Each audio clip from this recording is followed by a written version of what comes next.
Anybody have any questions? Digital versus digital, all the way. The reason why is I'm a one-man guy. I mean, I pencil it, I ink it, I do everything other than write it. Like I said, I have a writer except the summer.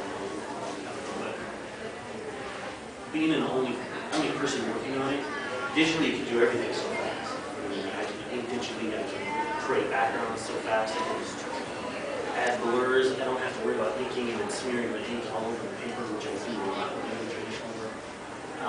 I'm also not as attached to it, which might sound a little bit weird.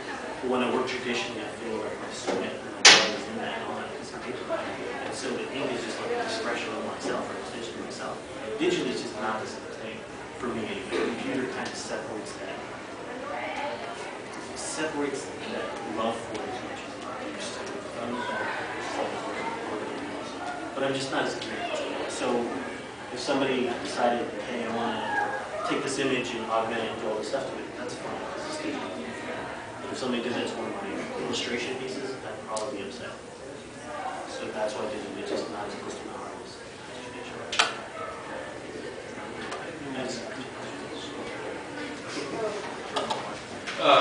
Traditional all the way for me. It's not true, not all the way. I still, pretty much everything that I color that gets printed these days is redone in Photoshop. So, and the only reason that's mostly a time thing, if I could hand paint something, I might, but I'm okay with digital coloring, but all my roughs and all my pencils and inks are still done with real pencils and real brushes and real ink, and I don't see that changing anytime soon. But lettering and coloring is still all done. yes. But I think that goes without saying these days. And I'm probably firmly recommending all of those too, where the ease and convenience of the programs and tools that you have at your disposal now are just mechanic marches. But like with this stuff, I obviously I digitally put wrinkles and stuff on this, and that's part of the aesthetic I'm going for. And a lot of times you just can't get that with going purely digital. You gotta get out the pen and paper, use a brush, spray some stuff around. After that, you can take a photo of it, upload it, you can scan it, you can do a lot of stuff and manipulate it. So I think there's a happy medium, and a lot of times with Bob Ross, some happy accidents happen. Seriously. And there's a lot. Talked a little bit about trying to expand your boundaries and work outside of your comfort zone. And I think that can best happen when you're working traditionally.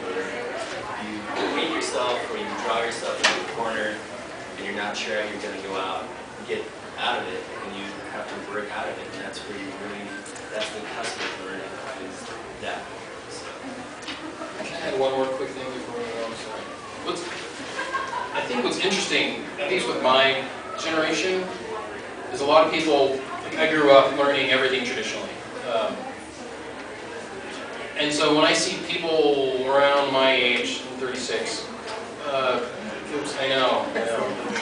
There was a tendency for people to see computers as like this tool that would, not even a tool, it was like this magic thing that, oh, you're doing something digitally, it's going to do it for you, it's easier. But with guys your age, it's more like you're learning how to draw with the computer. And whatever you're learning to draw with, whatever you're learning to paint with, whatever you're learning to do watercolors or oils with, I think it's really important that you learn how to do that first. And I used to say, learn how to draw like with pencil and paper first. But now you can approximate drawing with a piece of paper with a tablet and a stylus pretty easily. The stuff is there. But don't ever think of the computer as magic. Don't think of it as a shortcut. I think that's dangerous. Sorry. I think you would agree with me too. You learn how to do all this stuff before you were. Yes. Yeah. So it's not a shortcut. But I think a lot of people think of it as that. So learn how to do it before